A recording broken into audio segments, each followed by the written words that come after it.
Hello and welcome to Big Jet TV. I'm Johnny Heather. And I'm Jerry Dyer. And we are airside at London Gatwick Airport. And today we are with Aurigny of Guernsey, featuring a very special aircraft and a first for Big Jet TV. Indeed, a very efficient aircraft, it has to be said. The ATR72 short-haul regional aircraft, one of the most efficient short-haul aircraft in the world. Active all over the world and active exclusively here at London Gatwick with Guernsey, with Aurigny. Aurigny, indeed. The aircraft, Jerry, as we speak, is touching down at the end of the runway. Yes. So it will be coming into gate in the next few minutes. Before we have that aircraft put into gate, it's the 50th anniversary of Aurigny. They have been around since the 1st of March 1968. Yeah, just 50 years old, so around about 4 years younger than me. But there we go. And we have a couple of special guests with us today, Johnny. We do indeed. Today with us, we have Dave and we have Paul. How are you doing, Dave? You're right. And these guys have flown over specially for this show from Guernsey. How are you doing this morning? I'm very well, thank you. Nice Fantastic. to see you. And Dave, you're the ground ops manager for Aurigny. I am indeed. Hello, guys. Thanks for joining us on the stream. Well, there you go. Dave is, well, both these guys are actually avid Big Jet TV fans, as are a couple of other people around us who we'll be introducing a little bit later on. Yes, we've got Paul here, who is the PR manager. Indeed, yes. Nice to meet you. And as the plane is touching down literally as we speak, we're going to chat with you guys a little bit later and give some information about the airline to our viewers. Indeed, and I'll be speaking with Dave about the aircraft itself, his role that he plays right here and in Guernsey as well, on the ground ops side. Some very interesting stuff to come from Dave after having spoken to him previously. So stay tuned for that, and let's just wait for this aircraft to come in. Going to be very unique in its sound, in its audio, because of the turboprops. Indeed, I mean it's the first time we have featured a turboprop aircraft on Big Jet TV. Although, as we've been reading, it's not it's actually been designed with noise reduction in its actual airframe. So, you know, dampening and that sort of thing. It has a little unit and a little bit techie, but it's an oscillation device that completely dampens the sound of those props. So although it'll be right here, it won't be as loud as you guys think it might be. Yeah, because I'd imagine, and I'll perhaps speak to Dave about this a little bit later on, that a prop without that oscillation device would create quite a significant amount of vibration. So obviously that's built into, and I believe that a significant amount of that research and development has been done by utilising Airbus's resources, because this aircraft, of course, is Italian and French built. Yes. And the final assembly is at the Toulouse plant where we were a couple of weeks ago, Johnny. Indeed. Now, what a show that was. If you guys want to see that, you can pop on our channel. It's actually Linea Aeronautica, an Italian aerospace company that manufactures the fuselage tail units and is also responsible for the installation of the landing gear. And as you just mentioned, the final assembly is with ATR in Toulouse. Indeed, and when we talk about the undercarriage assembly as well, the actual layout of the undercarriage, quite interestingly enough, something that we'll be touching on with Dave in a little bit as well, is the actual loading and disembarking and loading of the passengers on the ATR72. Very specific, has to be done to the T. Otherwise you get a little bit of instability in the aircraft. But they've got it dialed, they know exactly how to do it, and some great information coming from the guys in a little bit. Absolutely. So where is she, Johnny? So she's coming in any second now. At this point, we'll say thank you very much, gentlemen. We'll chat with you in a short while, in a little bit. And we'll speak to you guys in a bit. So, she's off flight radar, guys. If you're watching live, it'd be quite a good thing to bring up the feed at this point. Yeah, let's have a chat with some of the people, we'll shall we? Grab the iPad. Yeah, let's grab the iPad here.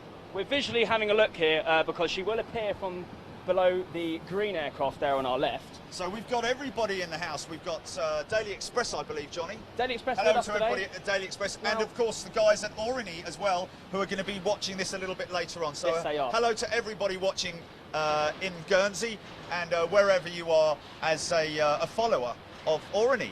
Indeed, a small island, but a big community and a big airline. Yes, a wonderful community. So, just to say, Jerry, that we do have Daily Express with us today. Here it comes, Johnny, here it comes. Have you got it? I just got it. Have you got it? Yeah, just creeping in behind. Okay. Well, at So this this stage, is Jerry, exclusive to Gatwick. let's just double check that is. Yes, it is. Just holding short behind the 737. And I think at this point, we will wait a few seconds because we want to get Arif on the camera to pick her out. Yeah, we'll stand back as it's taxiing in and let you guys get a good eyeful of this. Indeed. Now, there is a couple of variants of the ATR, Jerry, but this is the ATR72-500 aircraft. Yes, the ATR has multi-role, basically. A number of people may have even seen FedEx use them for freight. You'll see, incidentally, there will be a jack that will be put into the back of the aircraft to stop it literally from tipping backwards when it comes to gate. That's quite interesting and unique with the ATR. But also for the freight configuration, I believe, Johnny, that if the freight airline or freight carrier was to want to convert it back into passenger service, they have a kit. It's very I understand. quick. It's called a quick change kit. It takes just 45 minutes to change it from a passenger aircraft to a cargo aircraft, and that's done through the front cargo door. So we'll ask David a little bit later, but I think that can be done on any aircraft, any ATR aircraft. Another thing to mention, Jerry, here it comes, coming in. Now, let's and you'll see its number one engine, Johnny, has been locked out. I was about to say, yes. That is what is classified as hotel mode, I believe. It's a clamp that clamps on the shaft of the engine. The actual engine itself, the turbine part of the engine, will continue to run whilst the aircraft is at the stand. And that is the reason for that, is because there is no APU on board the aircraft. Fantastic. So we're seeing this aircraft coming in now. So he's steering it with his number 2 basically. He's operating it with his number 2. Just with the number 2. So at this point, we're going to listen out for those engines and sit back, relax, and watch this aircraft park. Now, of course, Aurigny have their own ground crew as well. So there's no third party. It's just Aurigny. And what will be interesting is when the aircraft does come to a stop and he shuts down that number 2, is the props will be pitched, something that we might pick up.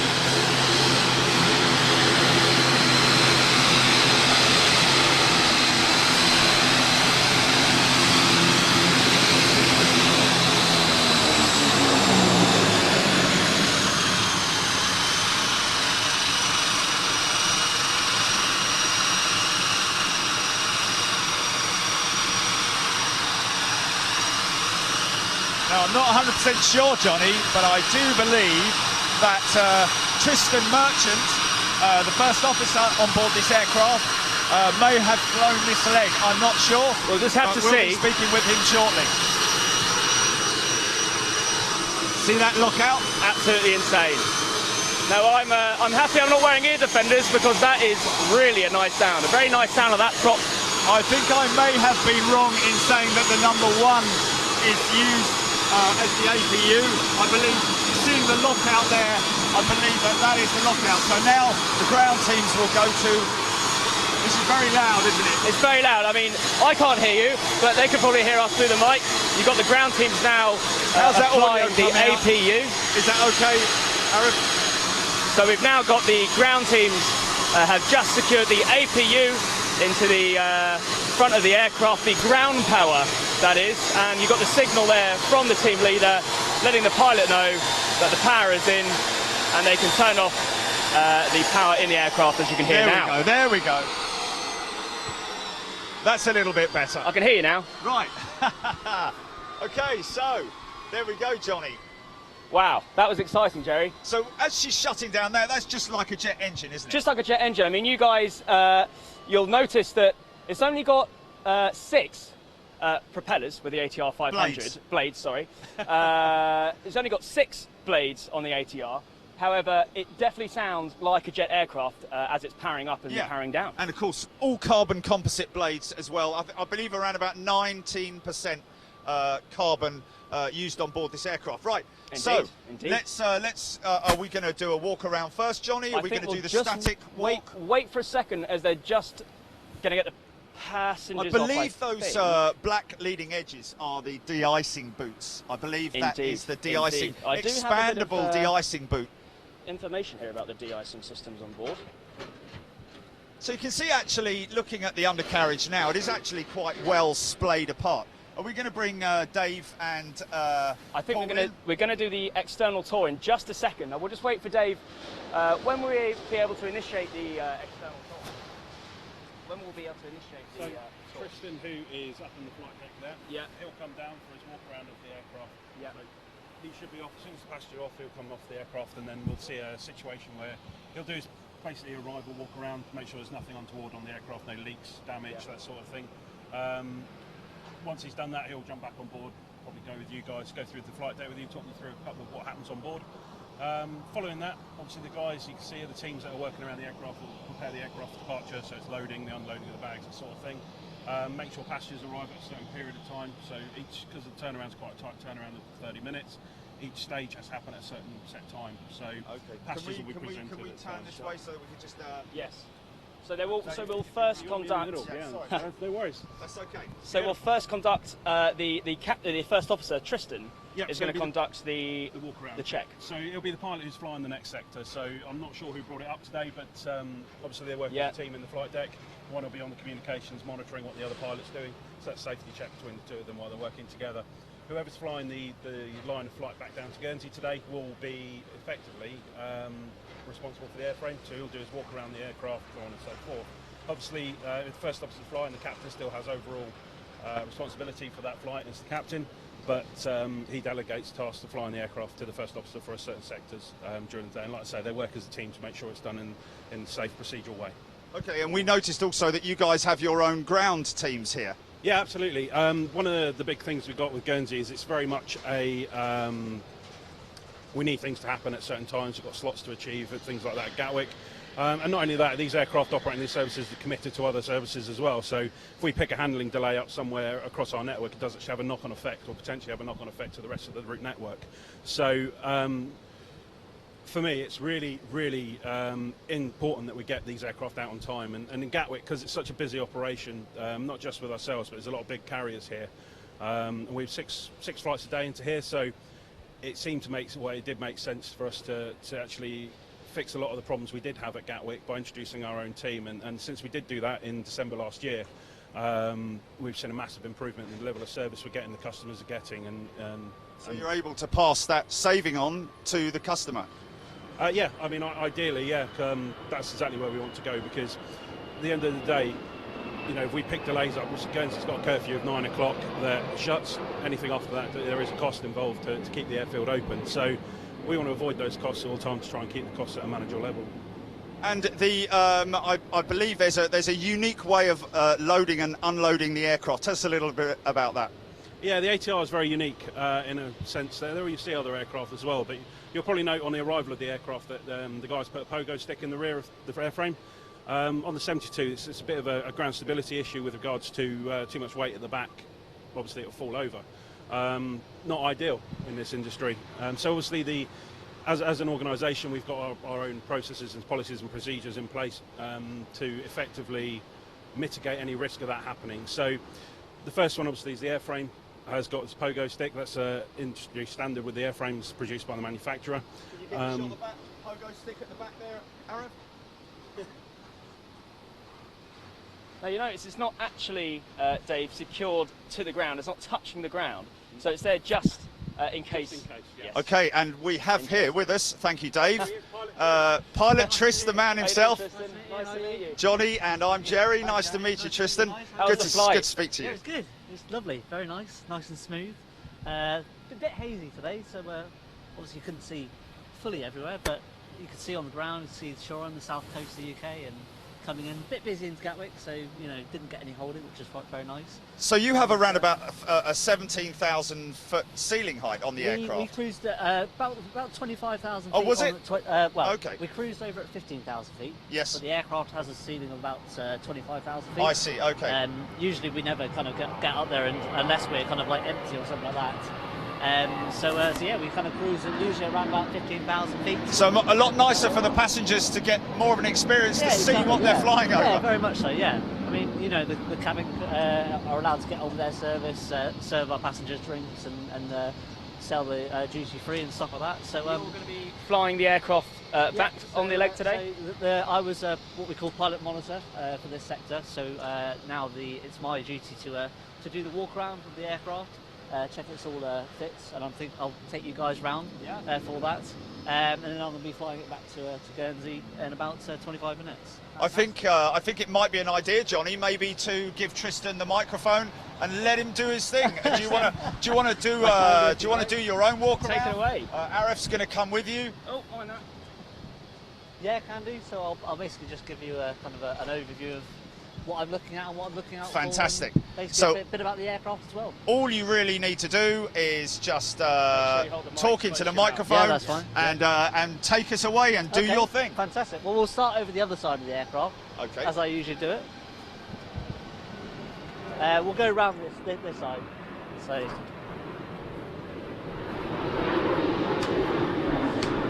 So this ATR72 can hold about 72 passengers.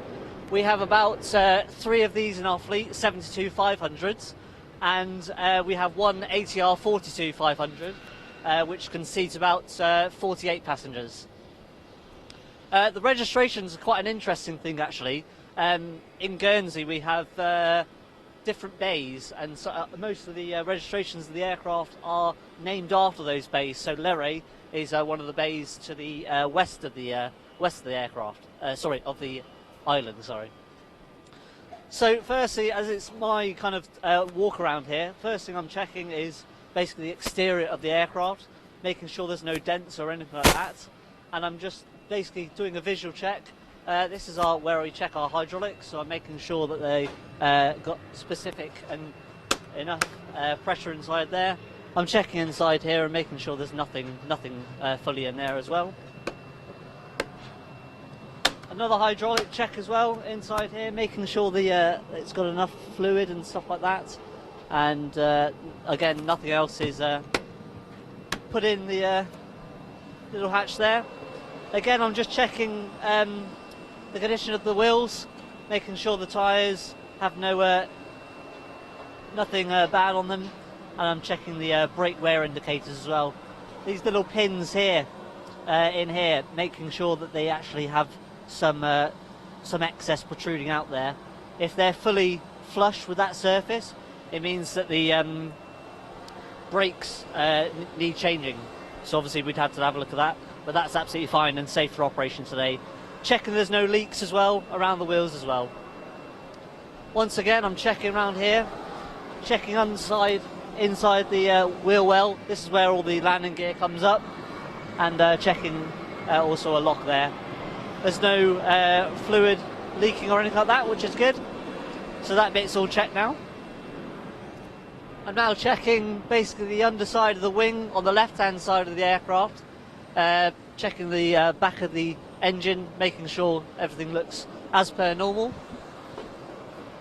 Checking the left side of the engine as well, and then finally checking the whole underside of the wing here.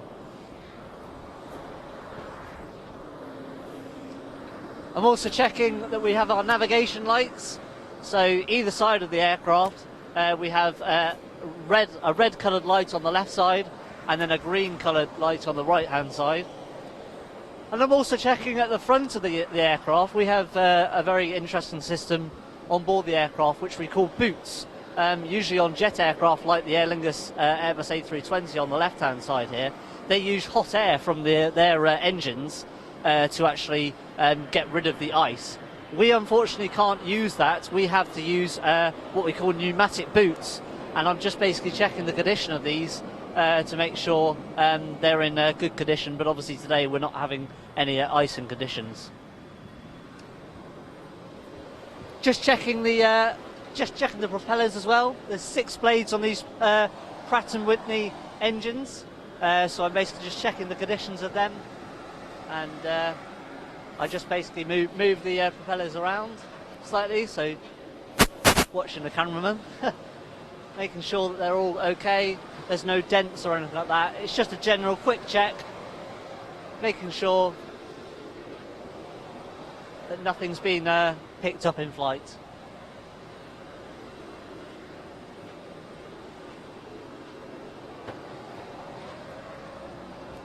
Moving further around, I'm just checking all the air vents in there, making sure there's nothing being sucked in. And here at Gatwick we have our own ground handling team doing a fantastic job loading the aircraft, unloading it, and also making sure the aircraft's turned around in a very, very quick and safe and efficient manner. The guys do a really, really good job here. Once again, just checking one of the angle of attack probes here, and just checking the external outside windows of the aircraft. These static ports here is what we use to actually get information onto our instruments in the aircraft. It uses pressure, and again, some of these instruments here, these are called the pitot tubes, and this is how we sense our airspeed when we're flying.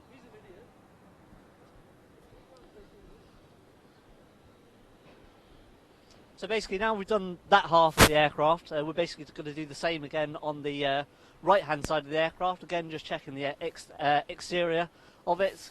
Once again, checking that the angle of attack probe is all good. This is where we connect our external power. So we don't have, unfortunately, we don't have a what we call an auxiliary power unit on most jet aircraft. We do have a mode called hotel mode, but that uses a lot of fuel, and it's very kind of noisy and hot for the passengers, which isn't nice. So we tend to use external power, so that's where that's connected. Once again, just checking the underside of the aircraft as well for the aerials and stuff like that, making sure it's all fine. And again, just checking the general propeller blades, everything's looking good there. And again, just checking either side of the excuse me, either side of the engines. Obviously, as you can see, the refuel is refueling us up to 2,500 kilograms of fuel today. There's a little fuel control panel here, which the refueler uses.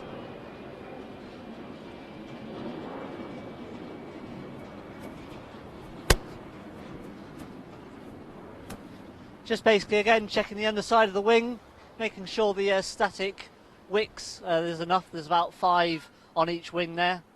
Making sure all the linkages and everything like that with the ailerons are all good. We have 2 stages of flap, 15 degrees and 30.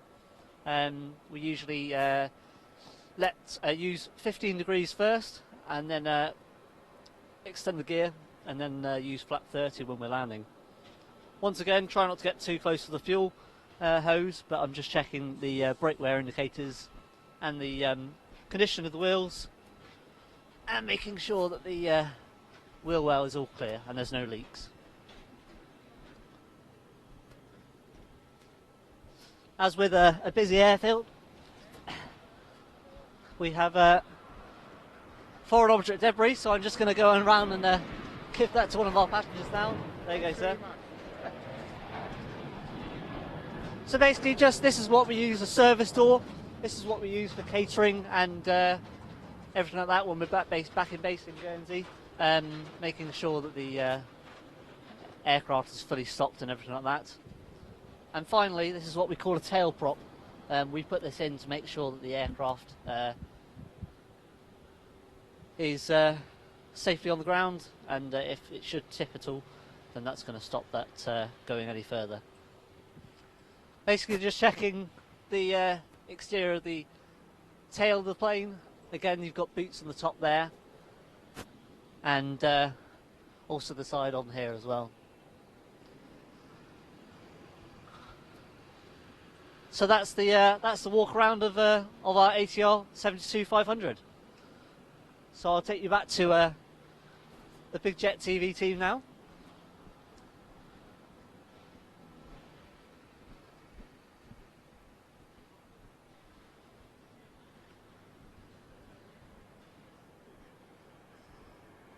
So I hope you enjoyed that. Basically just a little bit more about Aurigny. We are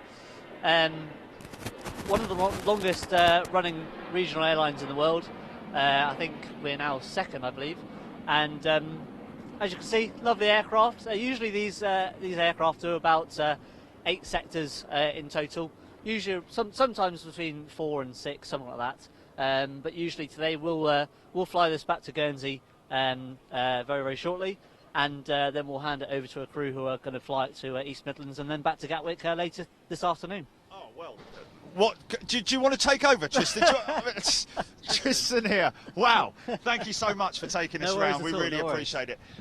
We are very short for time here. We're going to be coming back to Paul and Dave shortly, but we do have the opportunity to get on board and just do a little bit of a cockpit tour with you guys. Just talk about the flight deck very slightly, and then we're going to come up because I believe the passengers are actually embarking now.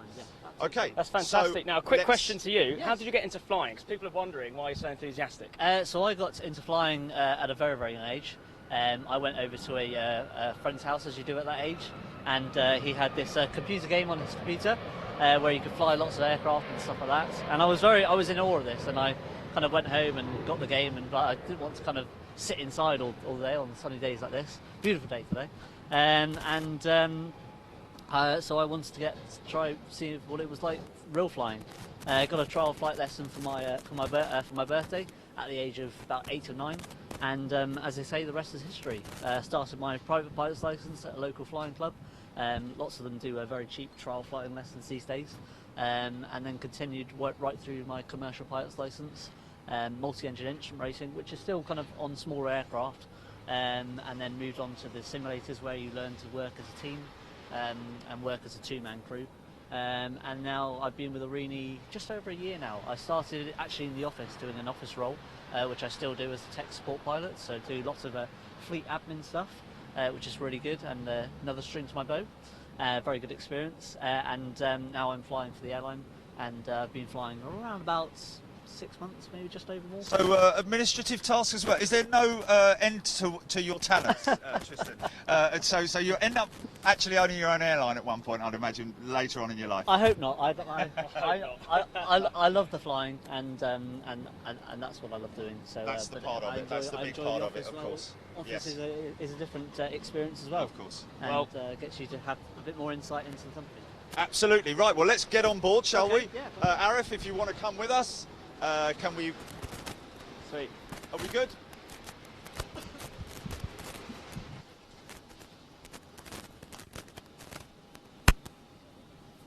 Okay, so we do have the passengers embarking now. We're going to have to literally get to the end of that line, I'd imagine. See Tristan very, very enthusiastic. Ladies and gents, I can't see your comments currently, but I hope you're all enjoying the show. Relatively short one. We're joining the back of the queue. Ironically enough, the pilot is joining the back of the queue. The man who's flying the aircraft. Sitting in seat zero Bravo. Yeah, 0 Bravo. Fantastic. So just while we're outside the aircraft, obviously, you haven't flown any other aircraft type at all? No, this is my first time racing. Obviously, it's very hard to get your first job in the aviation industry. Some people go on to jets, some people go on to turboprops. I think the differences between a turboprop and jet, there are aircraft. Of course, and when you say there are differences between the jet aircraft and the turboprop, obviously one thing is power to weight ratio. It must be an extremely fast takeoff because of the short landing and takeoff capabilities. Yeah, obviously, because I started with small aircraft, and when I went into this, I was very much like, wow, that's the power. But compared to a jet, kind of, it's still very fast, and we take off at kind of slightly lower speeds than it would, but it still performs very, very well. Does have, unfortunately, a slow climb rate, so it does get to the cruise altitude, but it just takes a slightly bit longer than what a jet would. And obviously cruise is a lot lower than a jet would. Of course, and I'd imagine because of the for passenger comfort reasons, it's quite nice for the passenger to have a nice slow climb and get to look out the window and see what's going on, especially with the upper wing type. Yeah, exactly. They get to see a lot more than they would do over the wing normally. Yeah, exactly, and I think that's most important for an airline such as Guernsey, such as Aurigny in Guernsey and the Channel Islands. You know, we have some amazing islands that we fly over, such as a sunny day such as this. We are able to let passengers know in advance. You know, you'll be able to see this island, and it makes them get excited for their visit in Guernsey and also the Channel Islands as well. But I think having a high wing is really, really good. You know, when we're in the cruise, we're able to point out different points of interest along the way, and provide our customers with a great customer experience, really. And not wanting to sort of like talk too close to the customer, what's she like in a crosswind on landing? Interesting. Every day is not the same landing the aircraft, and again that comes down to how many passengers and what the weight is. You know, the wind is always changing, and for myself, building my experience, I'm learning every day. But it is interesting during a crosswind. You're always kind of crabbing down the approach, and usually over the threshold, then you put the correction in with making sure the aircraft's lined up with the runway, and then putting opposite aileron in to actually correct that. So she does tend to fishtail a little bit.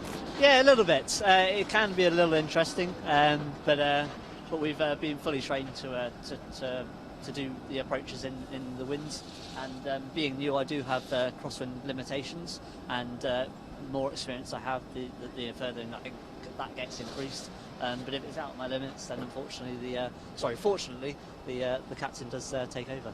So, any plans to move on to the Embraer at some point? Obviously, there are opportunities there if they're open in a few years' time. I'm currently enjoying myself here at Aurigny on the ATR. I'm building my hours and getting good experience.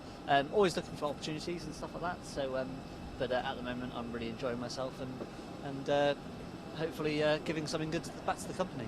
Wonderful. Well, it seems that the passengers have now embarked, and we need to obviously keep the...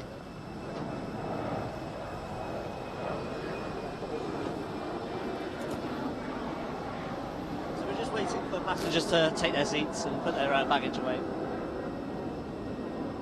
Okay. So how has it been this morning then? Oh, wonderful, wonderful. Everything's gone to plan and on time, and half of that has to be down to you guys, your efficiency, and of course Aurigny's turnaround capabilities.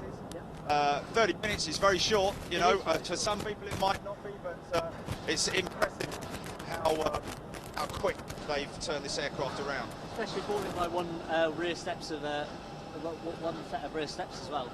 Absolutely, yes. 72 passengers in.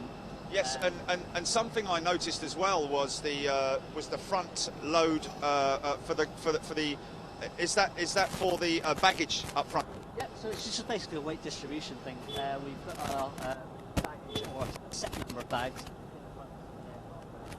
and then we'll load the passengers. Okay. Looks like we're going on board. Okay, I'll let you go first.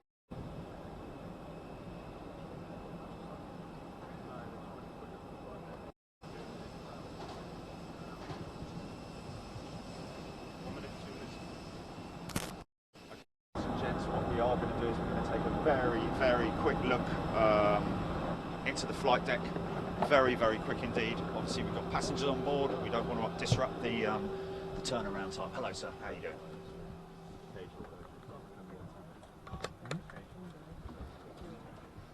Hey, very good morning ladies and gentlemen. Warm welcome aboard this Aurigny flight to Guernsey. My name is Dominique, equipment and flight deck is Christian, and in the back we have Travis and Sarah.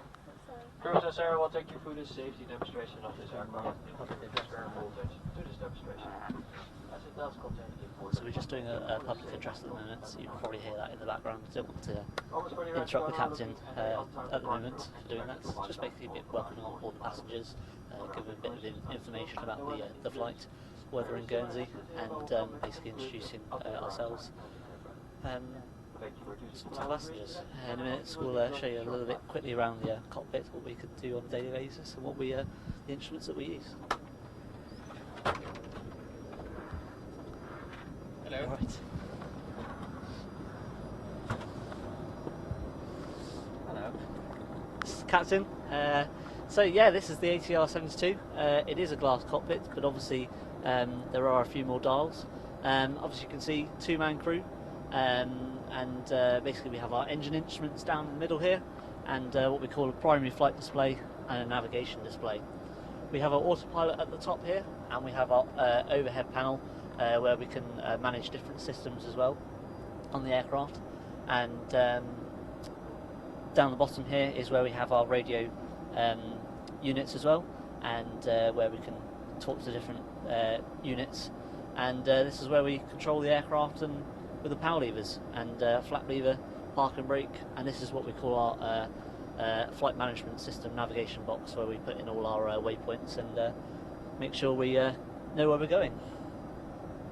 So that's basically given a quick overview of the aircraft. Maximum takeoff weight of 22,800 kilograms, and so it's pretty good. Yeah, that's basically it. Anything else you'd like to show? No, I think we're all good. We'll let you get on your way, and your passengers. Fantastic. So basically what we do now is we're going to brief our departure, and then we'll get our clearance, and clearance will start, push back, and we'll be taking off for runway 08 right today. Wonderful. Thank you very much for your time. Thank you.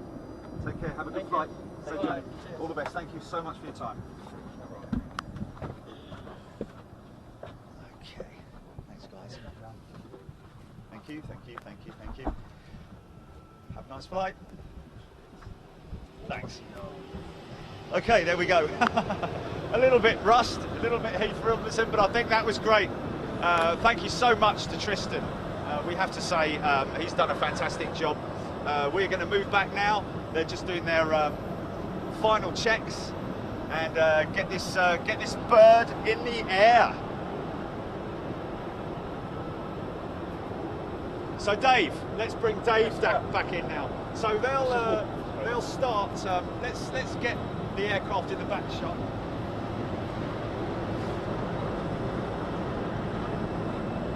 Okay, so they'll start there. So what's the startup procedure? So the ATR's got a unique feature, hotel mode. Those of you probably familiar with ATRs will know what that is. Effectively, it's a hydraulic brake on the propeller that holds the propeller from spinning while the engine's turning. That engine then provides power to the airframe while it's on the ground. So it's effectively an APU, but a design to obviously not have a separate APU in the airframe. So what you'll see on startup here is the beacons will come on. At that point it tells everyone around the airframe that it's live, and the engine can start at any point. You'll then see the chap on the headset, which is, I believe, this chap here. He'll have a headset on. He'll be talking directly to the captain, and when the captain calls Gatwick ground for start, he'll basically get that clearance. He'll relay it through to the headset man, who will then say, right, I want to start engine number 2 in hotel mode. So what that's doing is asking to start that engine without the prop spinning, but obviously with the auxiliary power there. At that point, the engine will start, and the ground power will be disconnected. So ground power is this cart just here. You see a cable that's running around. That just provides basic power to the aircraft. Because there is no APU on board the aircraft. APU, yeah. I mean, even with our Embraer aircraft, we'll always use ground power on the ground. It's cheaper to run, obviously, than run off the aircraft's fuel. So it saves a lot of money. Also, the airports prefer us on ground power because of noise and things like that. So once the ground power is disconnected, the airframe is then obviously disconnected from any services on the stand. You'll also see the tug driver will be listening directly to Gatwick ground, so they can hear exactly what the clearance is. Quite a complex airport, Gatwick, so each stand has a standard procedure effectively to push back off, but there are amendments to that sometimes that are given by air traffic control, and it's up to the tug driver to hear that. The tugs do have transmit radios that they basically can talk to ground if they do need to reassure or make sure they got the right message. So once all that's done, you'll see the man who's coordinating the startup, which is the headset man out here. He'll be watching the areas, make sure the aircraft's engines are clear of where they're starting, knobs, stalls, hazards, people walking around. And he also confirms to them that the beacons are flashing, so it confirms that he is live aircraft. The pushback will start, so we'll start with the engine 2 in hotel mode. The ATR does have a unique feature where it's got a fairly short tailpipe for the exhaust, so if the wind is up the tailpipe, it does actually set some of the warnings off. So we've got procedures in place to make sure that we don't get any of those alerts come up. So if that situation is in place, then we'll do a slightly different start sequence, which will be starting with the engine spinning, and that obviously provides a bit of prop wash, which will push the exhaust away from the engine to stop it being blown back up. We have noticed on a number of the jets, the smaller jets, the 320s, 321s even, and certainly the prop aircraft, the Dash 8s and the ATRs, they taxi out with one engine idled or actually not running. What's the reason for that? Yeah, I mean, that'll be a fuel-saving policy. Each airline, each airframe usually have their own policy, so it's a good example of fuel saving. On the ATR fleet, we don't tend to do it that much, but we do on the Embraer fleet. The ATR itself, you'll always come in on one engine. We shut an engine down, obviously, to go, but at the moment our processes and procedures require both engines to be started on the headset operative, so we've got a view of both, and then they taxi out to the runway. A lot of the airports we do go to, quite short taxis, probably Gatwick's one of the longest, so it doesn't really make sense to effectively delay a start when you're taxiing 2 seconds down the road to take off. So yeah, on the ATR for us, we'll start both engines out on the taxiway, and you'll see it taxi away on both engines. Great stuff. Well, Dave, thank you so much for joining us today. We really have enjoyed our time here, and your knowledge is very well received, I'm sure, amongst all our viewers.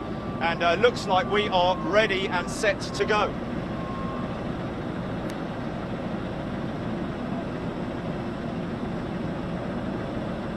Run us through us, Dave. Yeah, so if you can see through the camera here at the moment, you can see the beacons are flashing. You just start to hear the number 2 engine starting up in hotel mode.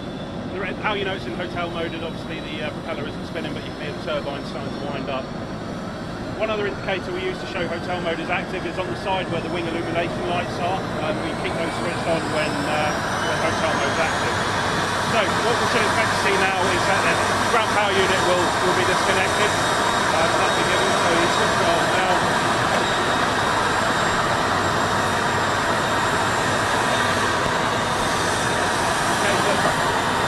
Okay, so the airframe's now free from any service treatment and things like that, minus the tugging process. So the pilot now will be asking for his clearance and pushback, so taking into account what other movements are going on around the airfield. We've got a Norwegian moving over on the right far right there, and Aer Lingus just in front of us. So, when he gets the food, the tug will be listening to it. He'll be looking at what airframes are around, what obstacles are potentially providing a hazard to him. Obviously, the training is very, very rigid here to be able to provide pushback skills, basically. And the reason for that is complex. It's not a straightforward kind of process. Okay, I'm not sure if our viewers are hearing you, Dave, because that's quite a loud loud jet engine, isn't it, in the back of it? Yeah, it's very, very loud. It's very high-pitched noise. A unique noise. Something you can hear any airport in the world I tend to go to these days. You know when there's an ATR around. It's dulcet tone. Okay, we're going to move over here now. Try and grab some B-roll at this point. Not sure where Johnny is.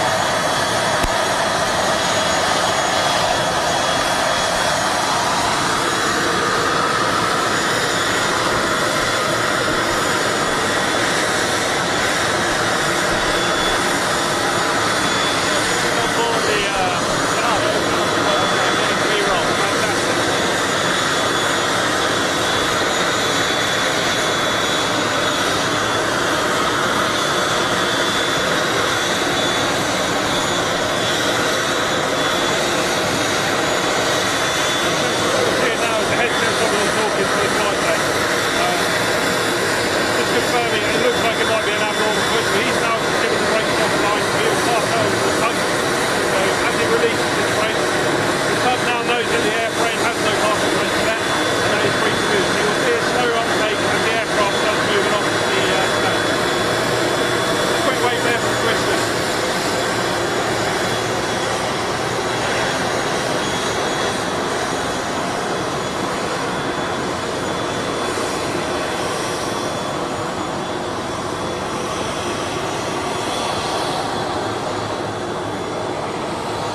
starts to turn the tug, it'll turn right, and the first point of movement on any pushback will be the tail. The ATR can be quite difficult because it's fairly low to the ground and quite fat in your face, you can't see a lot of things. So sometimes you're watching various different points, but your first pivot point is going to go as the tail being the first point away from the tug. So yeah, so they're relying very much on the tug driver at this stage. absolutely. The tug driver's in full control of the airframe. So, you know, and again, very, very rigid, this airline and the industry. In fact, every ground handling policy itself will have a process in place for what goes wrong, what if.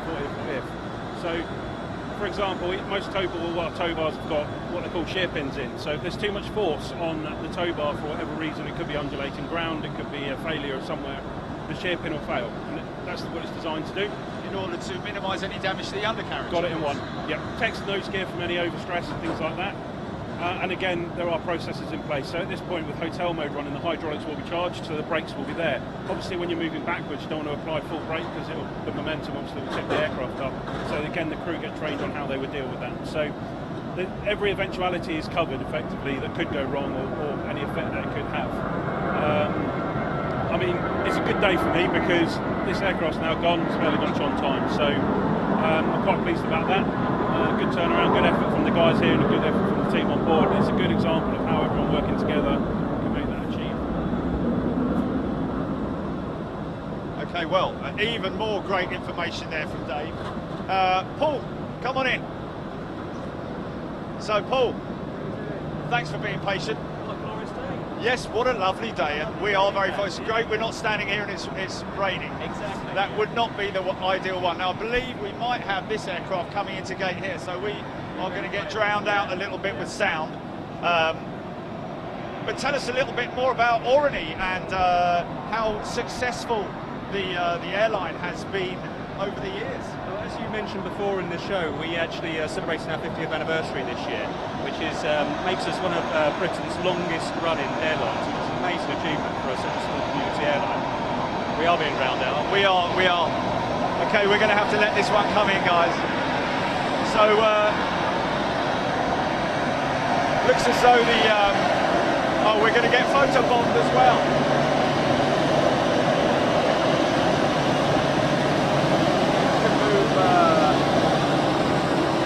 Move that way a little bit so that we can just walk around here.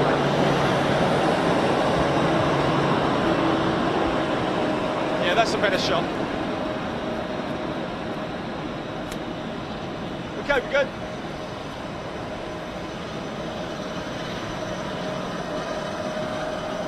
So Dave, props on idle at the moment. Right, so the props are in feather at the moment. So you'll see number 2's just coming out of feather now. Oh, okay, so that's a pitch of the prop, basically. Yeah, basically, so they're changing the angle of the propeller. Yeah. At that point, they're checking that the bus tires make between the two engines for the power connection, which is why they're not both done at once. I see. Because the bus tie, when one's in fine, the bus tie will make, but it's not getting any AC power from one engine. Yes. When they bring the second up, the bus tie will break and just let the two generators go. Okay, wonderful. Watch yourself, mate. Okay, Paul. Sorry, we keep getting interrupted. I know we do. But I did read somewhere that apparently Aurigny were voted like 4th best short-haul airline in the world. It was by which magazine? No, last year we actually came first for the short sorry, haul. my apologies. First for the short haul airline of the year, yeah, Wow. by which Globally. magazine? Globally. It was, I think, UK based. Okay. By which magazine? They do a survey every year, and it was the first time we came first. We also came third in the Telegraph Travel Awards, which was our highest ever placing in that award as well. What makes those awards really great is the fact that they're all based on customer feedback. So the awards mean so much more to staff because it's really down to their hard work and commitment that customers have gone out there, filled in a survey and saying what a fantastic service we've given them. Yeah, I mean, I didn't get very much time on the aircraft and get to see the cabin itself in terms of its comfort, but everybody seemed to be very comfortable. It seems like a very comfortable aircraft to fly on. Yeah, no, it's something we do a short flight, but no, the seats are comfortable. We have as much cabin space as we can provide, and no, it's a nice trip. It's a nice short trip over the channel. And of course, it's very relatively low altitude as well, so people get to see their houses and things. Indeed. And when you're actually flying into Guernsey, it's a very picturesque island, and the views are stunning. You can really see the island, the shape of the island, see the seafront as you come in, and it's really something really nice to see. And of course, the airline already itself, they service, is it 12 destinations? They do. Our main route, or our biggest route, is into Gatwick here. That's called our lifeline route because it's so important for our business community as well as our leisure travellers. It's our most popular, busiest route, and we also serve as well though to various UK destinations. We go to France, to destinations in France, and we also do an inter-island service between Guernsey and Aurigny, and also Aurigny and Southampton has a route as well. So there's a small inter-island lifeline route between the islands. Wonderful. The ideal destination route for an ATR72? It is. It's the ideal aircraft for it. We also have an Embraer jet that comes into Gatwick, and that's really to provide extra capacity, extra seat numbers. But the backbone of our operations is the ATR, and they serve, say, all the UK destinations we go to.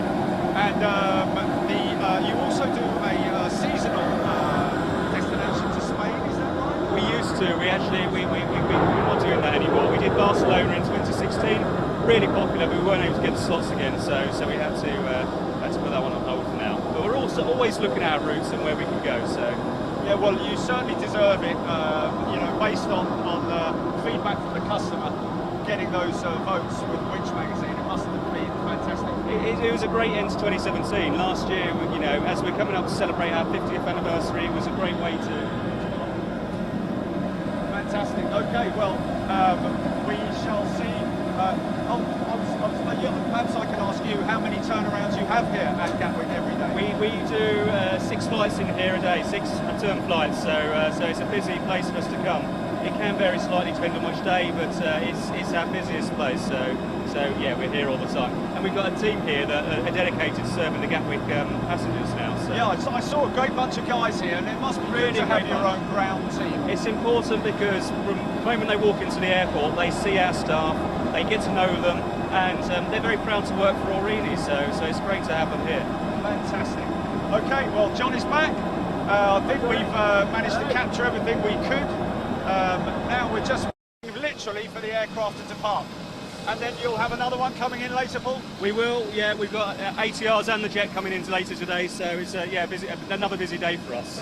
We've got a competition as well. We mentioned in the competition. Yes, we of will. course. Yeah, Johnny, go ahead. I will just swap mine because that one's a bit crackly.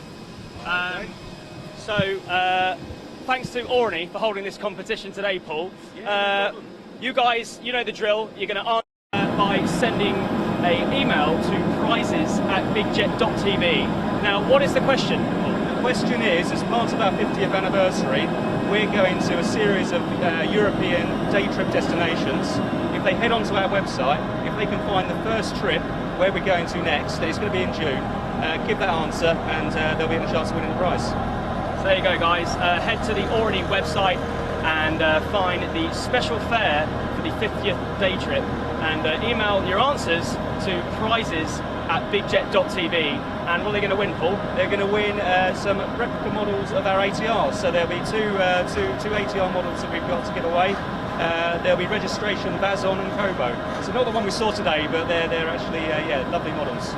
Brilliant. That's fantastic. Now, I don't know how much you asked for Paul and Aurigny. We've done one. Do I need to ask you any of those questions? I think we've probably covered a lot of it. You covered all of them. Okay. How's this audio coming out? Is it not too bad? Okay, well that's great. So you guys a question? you can go ahead and ask any question. Have you visited Guernsey? Not yet. Are we going to? You can. We'll invite you over. It's a fantastic place to come and visit. Well, we'll do a complete show on it. You've got to do. Why don't we do that? Over. Yeah, no, and I'm sure that would be the sun's fantastic. always shining. It's got some great beaches. Spend a weekend over. Why don't we? And we'll come and stay at your place, Paul. Stay at my place. I'll ask the wife. There we go. There we go. Fantastic. Well, there you go. An invite for us, and maybe we could even do something with Aurigny for our audience. Maybe win a trip or something like that. We'll see maybe. what we can do. Yeah, we'll exactly. See what we can do, exactly. Yeah. Fantastic. So, Brilliant. I think we're just about there. Any moment now, we should see the bird of prey flying across the active there. I mean, I know Emirates was lined up and ready to go, so it's. I could probably move back there and check. Will be up there by the time it reaches here, I'd imagine. It certainly will be. It certainly will be. You okay there? We've still got the A380 to go out, and then, and I've heard the A380 is a pain for the ops guys, so we'll wait for that one. See if I can check radar here. We might be able to get radar. I can double check where it is on the actual airfield. Sorry? No, I actually have to get going pretty quick after this. I actually have a flight to catch. Yeah. So, but Johnny, do we have any other questions that may have... Well, I don't know how many you asked of the questions I had.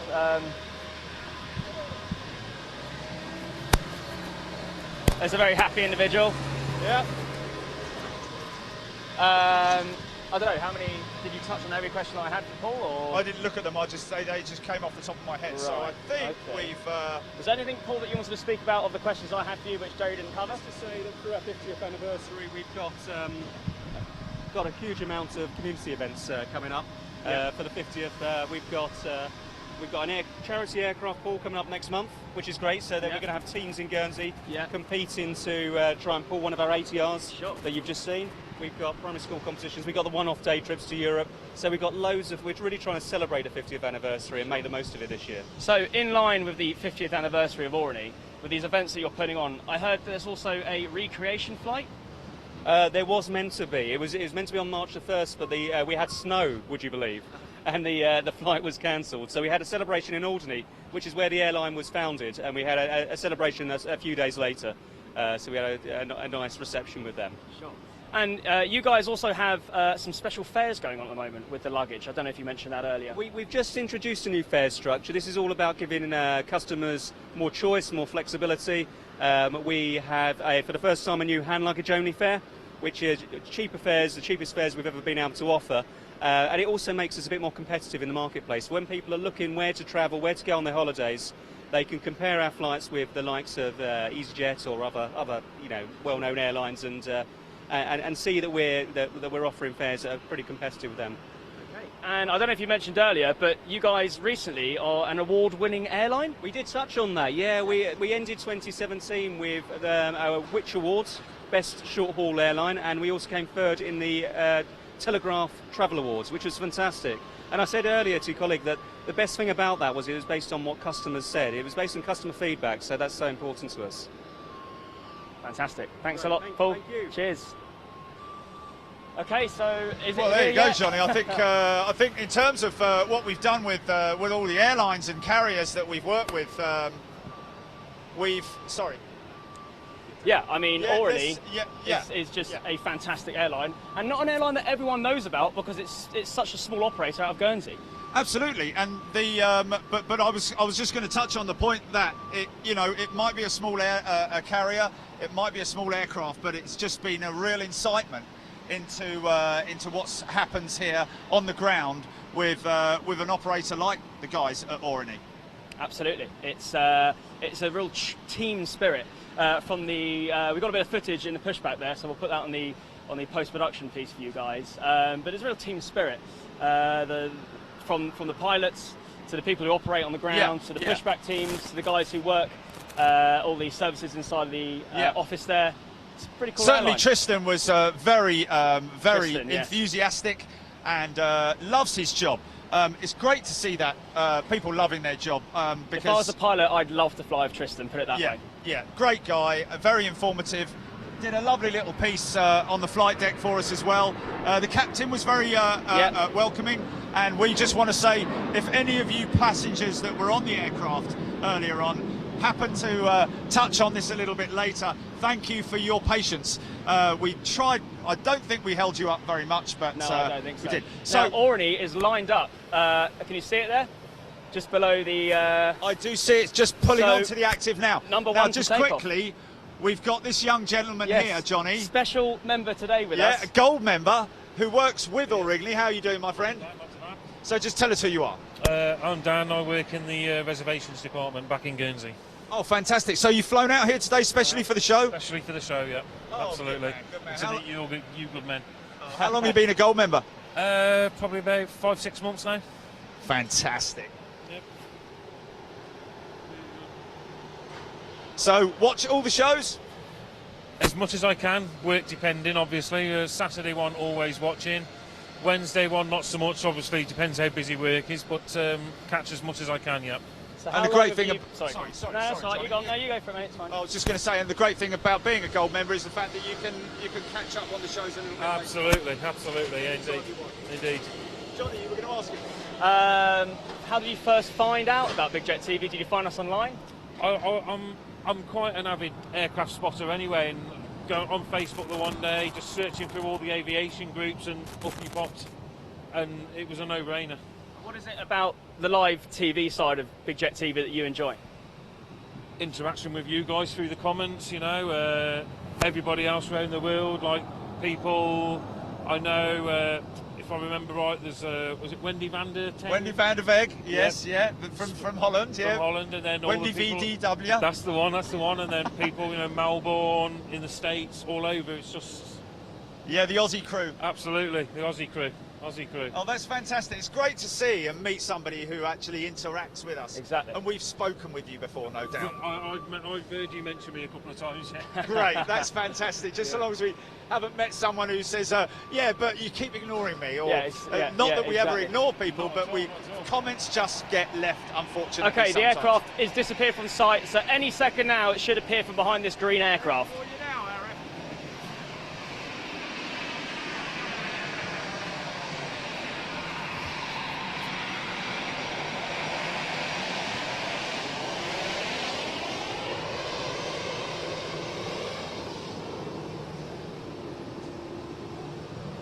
Busy, Johnny, very busy. It's 777 coming off the runway. We've got 737 taxiing down there. A lot of red nose activity. Being here compared to it is being actually at the end of the runway where we normally film from during our midweek shows. She's rolling. I think this is her rolling now. Yeah, I think comes. This is it now. So is Tristan flying the aircraft? He's actually flying the aircraft. This is Tristan's takeoff, yeah. and the high wing design of this aircraft will mean that it will rotate quite early. Here he goes now. So it'll probably be a little speck in the image, just going to come above the tail of the Aer Lingus 320 that you've got here, Arif. We'll hear her at least. There she is. Oh, looking very smart. I must say, Johnny, she's very clean. It's a beautiful livery. livery. Very clean aircraft. We go on about dirty flaps and stuff, but this one is extremely clean. It's extremely clean, and just a short flight now back to Guernsey, just over an hour. Tristan flying that aircraft all the way back, and we'll be touching it down, and that well, there you brings go. an end to the show. I think that was a great show, Johnny. What a great insight into... let's get everyone in the shot. Thanks, guys. Thank you. Really appreciate your time, your expertise, your knowledge. Without that, we wouldn't have made a show out of it. So, Dave. Just thanks, guys, for coming along. It's been a great show. I think a lot of people are going to start booking flights on Aurigny now after the operations. Come and see the beautiful island. For sure, we're definitely going to head out to Guernsey, guys, and we'll do a piece on Guernsey Airport and the Dornier. Yeah, the Dornier. We can't leave the Dornier out. We cannot leave the Dornier out. No, 100%. And Dan, thank you so much for coming in and making a special appearance. Gold member. Yeah, Gold member himself. Member, Dan Sign up Powell. if you haven't. Don't forget that moment, Dan. Indeed. We're going to say our goodbyes now. Thanks, everybody, for watching, and we will catch up with you. I'm going to be away, believe it or not. This is my first time away. I won't be here for the Saturday show. Indeed. Johnny, you're going to be taking it away on Saturday. I'm actually going to be back here at Gatwick on Saturday, starting a little bit later to try and get that A380 touching down that we don't normally get as an A380 is about to rotate in front of us here at Gatwick. Be a nice shot to end on. And tune in around about 10:30. Look out for updates on that one. And if you're new to Big Jet TV, this is not the first time and last time we're going to be here. We're going to be here at Gatwick Airside on June the 12th for another feature show. Check out our website for details about that. With that, we'll say goodbye, guys. Thank you so much. Thanks Take a lot for care tuning from in. Aurigny See here ya. at London Gatwick. Wonderful.